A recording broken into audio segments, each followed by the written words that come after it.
2 weight classes. You must smash and fight ready assassin. Gassing them, passing them, double leg 'em and tapping them. Who was the first to bring the smoke straight to Adesanya? This 5'9" middleweight, call me the Brown Bomber. Guys, this Saturday we saw Marvin Vettori and Jared Cannonier in the main event, and personally it was a little tough to watch for me. But before we get into it, I want to thank Jimmy Bars for sponsoring our YouTube channel. That is our main sponsor. So go ahead and support the people that support us and get your Jimmy on. Available in all Walmart. So go ahead and get you some and get your Jimmy on. Hey. And now, let's talk about Marvin Vettori versus Jared Cannonier. Like I said, that was a little tough to watch for me personally. I've known Marvin for quite a long time. Him and I have trained for quite a long time. You know, 7 or 8 out of the 10 years that I've been in the UFC, I've been training at King's MMA, and I've trained with the likes of Giga Chikadze, Benio Dariush, Fabricio Verdum, Lyoto Machida, Rafael dos Anjos, Chris Cyborg, and the list goes on, right? And one of those people in there as well that I went to war with almost every single day was Marvin Vettori. I mean, him and I, you can probably look it up on YouTube, actually. There's a clip of him and I sparring. And just to give you an idea of our daily battles, you know, we go hard at Kings. And it's a camp that's known for that, right?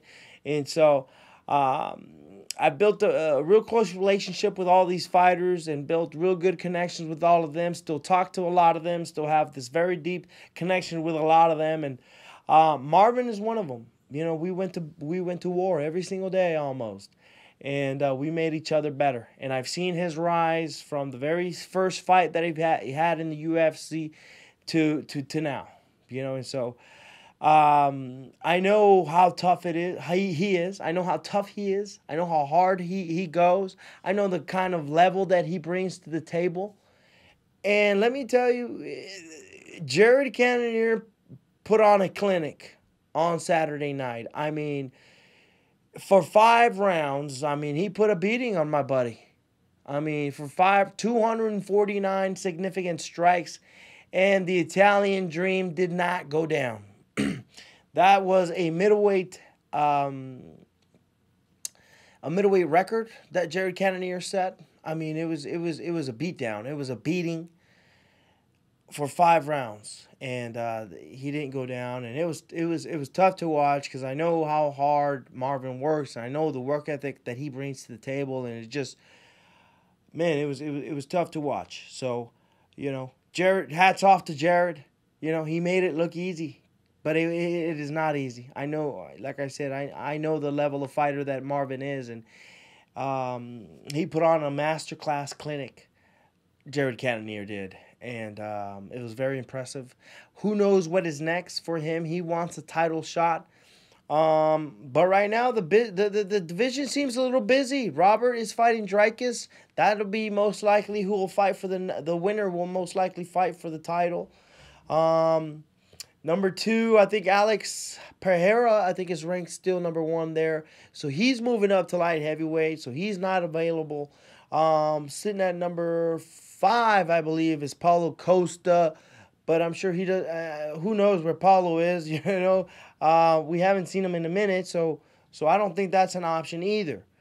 What do I think is the best move for Jared Cannonier? I think maybe you know, these things are about timing. I think maybe he just takes this little seat back. You know, maybe he just takes a little time off. Maybe he has some nagging injuries that maybe he can heal from. Time to reset his mind, reset the body. I know I like to take time off and kind of heal up, let my body and my mind reset, right? And so, like I said, sometimes these things are about timing. Right now, maybe the timing is not right. The division is a little stuck. It's a little bit busy. And sometimes you just need to wait for all your stars to align to make that move. And that's maybe the best move that he can do right now. I mean, he just fought, probably has the resources to sit back a little bit at the moment, right? And so that's my advice to him, like a business contract. Sometimes the timing is not right, but then all your stars align, and then boom, the deal gets made. You're fighting for the contract, or you wait, you sit back and you wait where all the chess pieces fall. That's my advice. But who knows? Maybe he fights somebody that I didn't even think he was gonna fight. Maybe he fights somebody that's ranked below him. Who knows? But that would be my advice. Yeah, and someone that was actually asked about during the press conference is a possible matchup against Khamzat Chimaev, who Dana White has said he's probably going to have to move to 185. And Cannonier got like a little bit testy when he was asked about it, because he just thought, like, what has Khamzat done to earn, fighting me? But what would you think about that matchup if he did fight Khamzat Chimaev? Sure, I think Khamzat Chimaev, if he's fighting at middleweight, like, absolutely. If you beat Khamzat like that, should win you the middleweight title shot. I mean, the man is a superstar. Even he's had like 3 or 4 fights in the UFC, and the man's a bigger star than a lot of the old heads. And so this is a big fight. It's a big opportunity. And I think the title implications are real in that fight. But if he feels the way that he feels, then it is what it is. You can't convince a man always to view your point of view. But I think Khamzat is the fight to go. If nobody else is willing to go, Alex is moving up a weight class, and Khamzat is coming over from welterweight as a contender. I think that would be the move to go. Or, like I said, take my advice, sit back, see where all the chess pieces fall, and then make your move. Yeah, and you obviously spent 25 minutes going against Cannonier. Like, what is it that makes him so tough?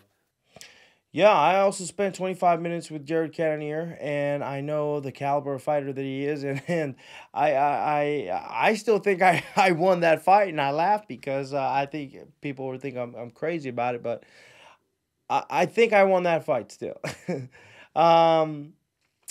Anyways, it was not about me.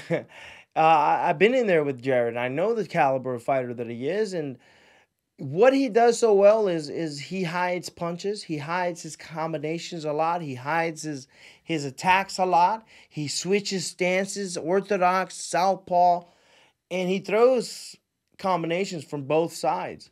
So he's really tricky, has pretty good footwork for a big guy. He can move pretty well. It's not like he bounces a lot, but he like glides really well, just out of the way. So he's very tactical, like a sniper, and he does it almost graciously. It's actually really nice to watch because he's got really beautiful footwork, and he displayed it in that fight with Marvin Vettori. But like I said, he also hides punches really well. I remember in my fight, he just kept throwing the first and second round. He just kept throwing that jab, that forward jab. Boom, I kept slipping it both ways until in the third round he came in and hit me with that hook and dropped me on my butt. I got right back up. But he hides attacks really well, and I think that's what makes Jared Cannonier so good.